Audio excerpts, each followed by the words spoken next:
Assalamualaikum warahmatullahi wabarakatuh. Raditu billahi rabba wa bil islami dina wa bi Muhammadin nabiyya wa rasulah. Rabbi israh li wa yassir li amri wahlul 'uqdatan min lisani yafqahu qawli. Kepada Allah senantiasa kita bersyukur dengan mengucapkan alhamdulillahi rabbil alamin, dan kepada Nabi Muhammad sallallahu alaihi wasallam kita senantiasa berselawat. Allahumma shalli ala Muhammad wa ala ali Muhammad. Perkenalkan, nama saya Yasir Arafat, nomor induk mahasiswa 19020149. Baik, pada kesempatan kali ini saya akan membahas beberapa pembahasan. Nah, untuk pembahasan yang pertama yaitu sejarah perkembangan sosiologi pendidikan. Pengertian sosiologi pendidikan. Sosiologi pendidikan adalah suatu disiplin ilmu akademik yang masih relatif muda, yaitu kurang dari 200 tahun. Istilah sosiologi untuk pertama kalinya diciptakan oleh Augustus Comte, sehingga Augustus Comte seringkali dikatakan sebagai bapak sosiologi. Nah, sejarah perkembangan sosiologi pendidikan. Pada tahun 1876, Herbert Spencer Inggris menerbitkan suatu teks sosiologi pertama di dalam bukunya, yaitu Principles of Sociology. Ia menerapkan teori evolusi organik pada masyarakat serta mengembangkan teori besar tentang evolusi sosial yang selanjutnya diterima secara luas. Kemudian, setelah beberapa puluh tahun, seseorang Amerika, Lester of Ward, juga menerbitkan bukunya, yaitu Dynamic Sociology di tahun 1883. Ia mengatakan kemajuan sosiologi lewat beberapa tindakan sosial yang cerdas yang harus diarahkan oleh para ahli sosiolog.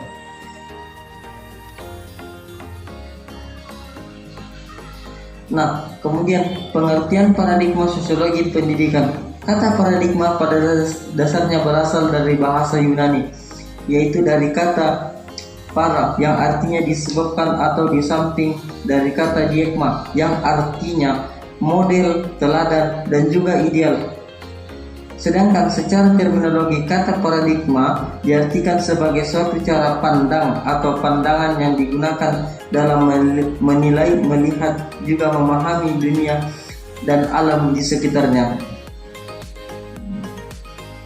Ritze mengkategorikan paradigma menjadi 4 dalam ilmu sosial, yaitu paradigma fakta sosial, paradigma definisi sosial, paradigma perilaku sosial, dan multi paradigma. Sosiologi pendidikan dalam kandungan Al-Quran dan hadis. Dalam Al-Quran, surah Ali Imran ayat 112 yang artinya mereka diliputi kehinaan di mana saja mereka berada, kecuali jika mereka berpegang kepada tali agama Allah dan tali perjanjian dengan manusia, dengan mereka mendapat kemurkaan dari Allah. Mereka juga diliputi kerendahan yang demikian itu karena mereka kafir kepada ayat-ayat Allah dan membunuh para nabi tanpa alasan yang benar, dan demikian pula itu disebabkan mereka durhaka dan melampaui batas. Quran surah Al-Imran ayat 112.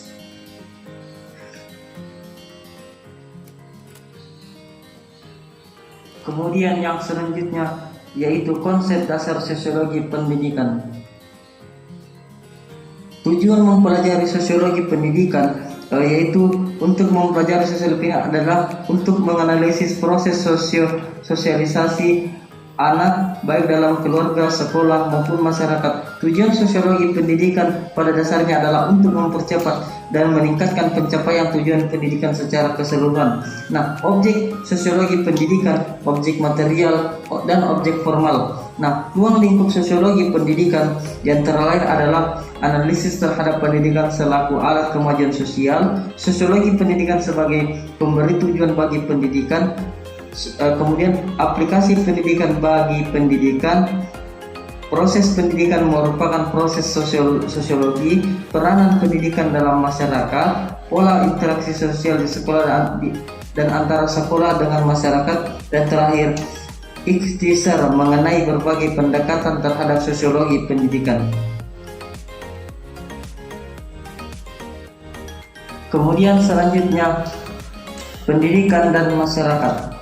Hubungan individu dan masyarakat.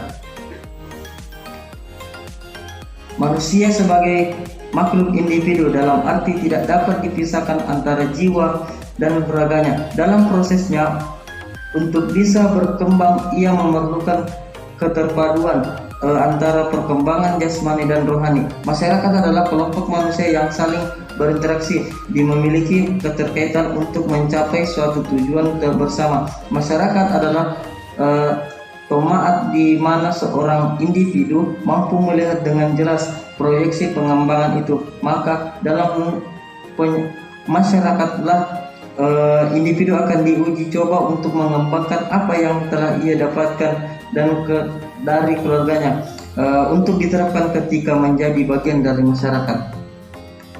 Nah, hubungan pendidikan dan sumber daya manusia. Pendidikan merupakan kegiatan universal dalam kehidupan manusia.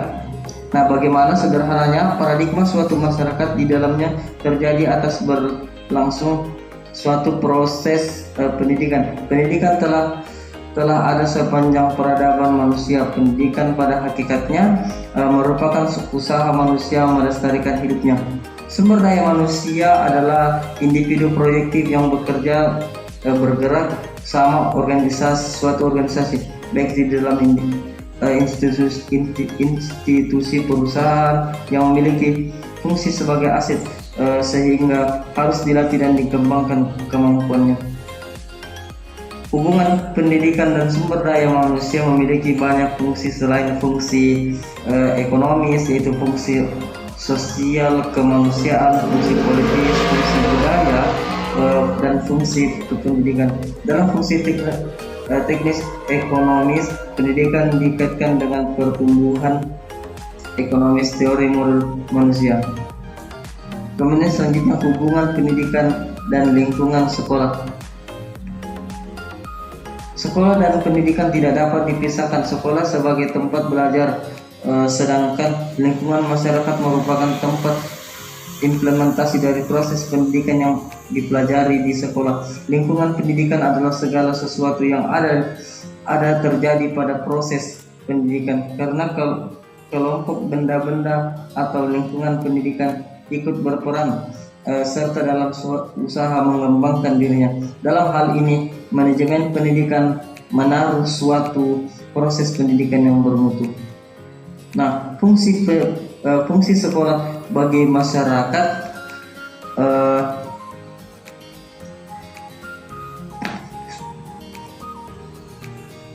yaitu fungsi hubungan sekolah bagi masyarakat antara lain sekolah sebagai lembaga seleksi yang membeda-bedakan anggota masyarakat menurut kemampuan dan potensinya dalam memberikan pembinaan sesuai dengan kemampuan itu. Sekolah sebagai lembaga peningkat yang membantu peningkatan taraf sosial warga negara, dan dengan demikian menghilangkan perbedaan kelas dalam masyarakat. Kemudian yang ketiga, sekolah sebagai lembaga asimilasi yang berusaha menghilangkan perbedaan atau tradisi. Kemudian yang keempat, sekolah sebagai lembaga pemelihara kelestarian dan memelihara dan meneruskan sifat-sifat budaya yang patut dipelihara dan diteruskan.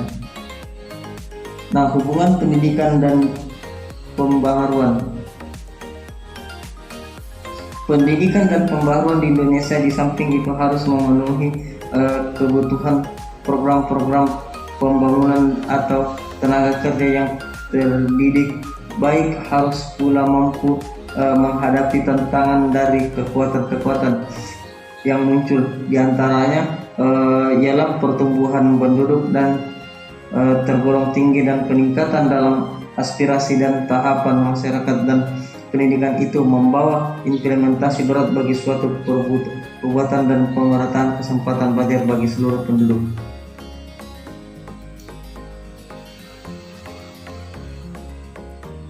Kemudian selanjutnya peran sosial edukatif dan profesi guru.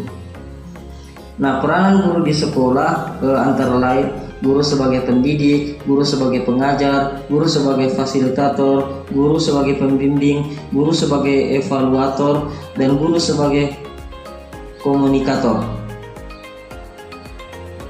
Nah, peran guru di masyarakat. Peran guru dalam masyarakat adalah upaya membentuk dan mengembangkan kepemimpinan guru. Kepemimpinan guru sangat penting untuk memenuhi kebutuhan siswa, sekolah, dan profesi guru. Kepemimpinan guru yang ditentukan proses pengembangan mempengaruhi teman sebaya, kepala sekolah, dan anggota komunitas sekolah lainnya, sehingga guru meningkatkan praktik belajar mengajar untuk meningkatkan pembelajaran dan kinerja siswa. Nah, kemudian guru sebagai profesi. Guru adalah jabatan profesional yang memiliki tugas utama yang untuk mengatur umat, menentukan dalam proses pertumbuhan serta perkembangan siswa. Kemudian selanjutnya guru dalam perspektif sosiologi. Secara etimologi, sosiologi berasal dari bahasa Latin socius logos, artinya teman, kawan, sahabat, dan logos yang artinya ilmu pengetahuan. Sosiologi merupakan ilmu pengetahuan secara mendalam mempelajari masyarakat sebagai suatu kesatuan dan keseluruhan, yakni hubungan antara manusia dan manusia, manusia dengan kelompok dan dengan kelompok.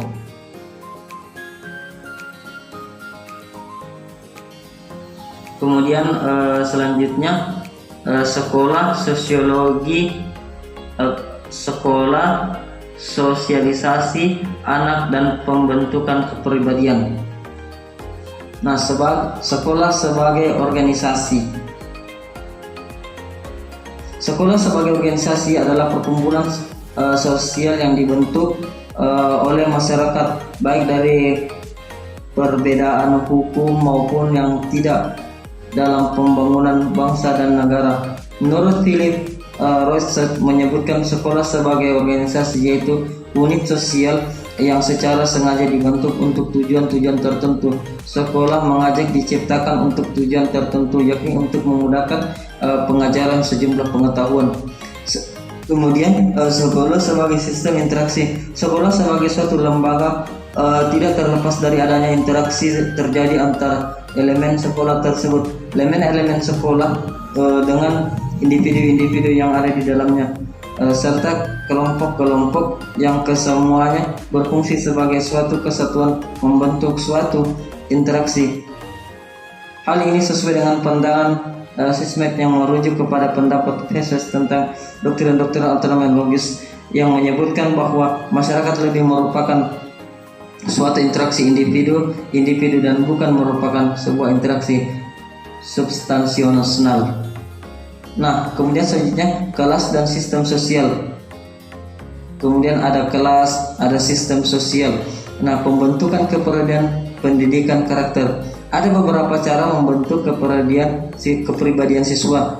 Salah satunya dengan menerapkan beberapa peraturan dari bagi siswa yang melanggar, bisa diberi sanksi, hukuman, sehingga siswa dapat memiliki pribadi yang disiplin. Nah, selanjutnya sekolah dan screening moral. Nah, dalam pendidikan, guru bukan hanya sebagai pemberi ilmu pengetahuan kepada siswa, melainkan juga sebagai pemberi nilai. Maksudnya guru harus mampu menjelaskan materi pembelajaran sekaligus menghubungkan materi tersebut dengan nilai-nilai kehidupan. Nah, kemudian selanjutnya pendidikan dan peran atau sosial. Visi dan misi pendidikan nasional. Adapun visinya visi adalah suatu gambaran dari mana masa depan yang real dan mampu mewujudkan dalam kurun waktu tertentu menurut Hacks dan Malujuk dalam Akedon, bahwa visi merupakan sarana dalam berkomunikasi, alasan keberadaan organisasi, dan arti tujuan dari tugas pokok memperlihatkan framework sehubungan dengan sektor sumber daya manusia organisasi.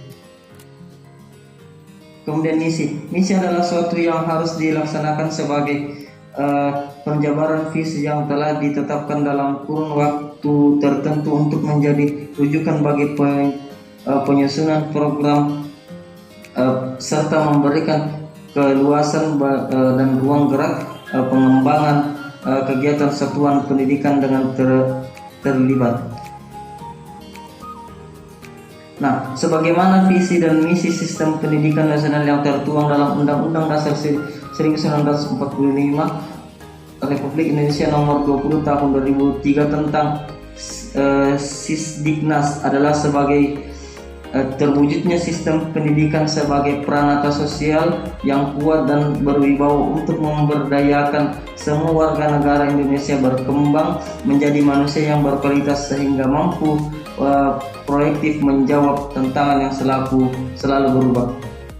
Adapun yang misi yang diemban oleh Sisdiknas adalah mengupayakan perluasan dan penerapan pemerataan kesempatan memperoleh pendidikan yang bermutu bagi seluruh rakyat. Undang-Undang Republik Indonesia Sisdiknas. Nah, kemudian selanjutnya hubungan pendidikan dan peranata sosial. Pendidikan merupakan suatu proses yang tidak bisa dipisahkan dengan manusia yang menjadi objek dari upaya pendidikan itu sendiri karena mencakup 3 aspek dasar dalam diri manusia. Pentingnya pendidikan bagi masyarakat tergambar dalam peranan yang dibawa dalam kegiatan pendidikan dalam kaitannya dengan perkembangan seseorang. Nah, kemudian yang kedua, peranata sosial, sistem norma dan aturan-aturan mengenai aktivitas masyarakat khusus berupa perilaku yang terwujudnya dalam bentuk tingkah laku.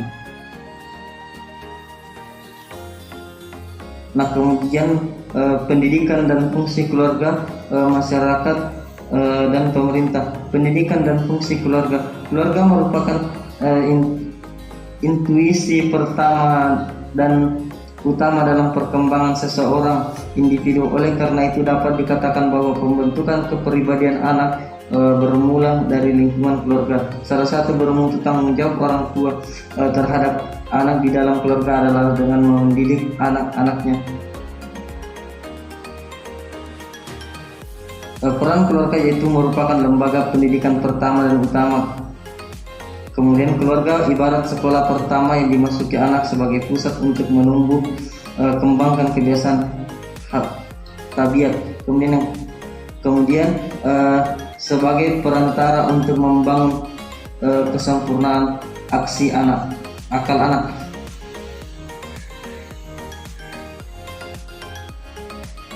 Kemudian pendidikan dan fungsi masyarakat. Nah, ada 7 tingkat peran serta masyarakat, yaitu peran serta dengan menggunakan jasa pelayanan yang tersedia. Kemudian yang kedua, peran serta dengan memberikan kontribusi dana, bahan dan tenaga. 3. Peran serta secara pasif. 4. Peran serta melalui adanya konsultasi. 5. Peran serta dalam pelayanan. 6. Peran serta sebagai pelayanan kegiatan. 7. Peran serta dalam pengambilan keputusan. Nah, fungsi pendidikan dalam pemerintahan. Pemerintah sebagai penyelenggara negara dalam bidang pendidikan seperti yang diamanatkan oleh Undang-Undang Dasar Sisdiknas tahun 2003 bahwa pemerintah dan pemerintah daerah berhak mengarahkan, membimbing, membantu dan mengawasi penyelenggaraan pendidikan serta berkewajiban memberikan layanan dan kemudahan penyelenggara kependidikan yang bermutu bagi setiap warga negara tanpa diskriminasi. Pemerintah dan pemerintah daerah juga wajib menjamin tersedianya dana guna untuk menyelenggarakan pendidikan bagi setiap warga negara dari usia 7 sampai 15 tahun. Lebih dari itu seharusnya peluang bagi orang tua dan kelompok. Baik, itu saja materi dari saya. Kurang dan lebihnya mohon dimaafkan. Nun kolom yang turun. Wassalamualaikum warahmatullahi wabarakatuh.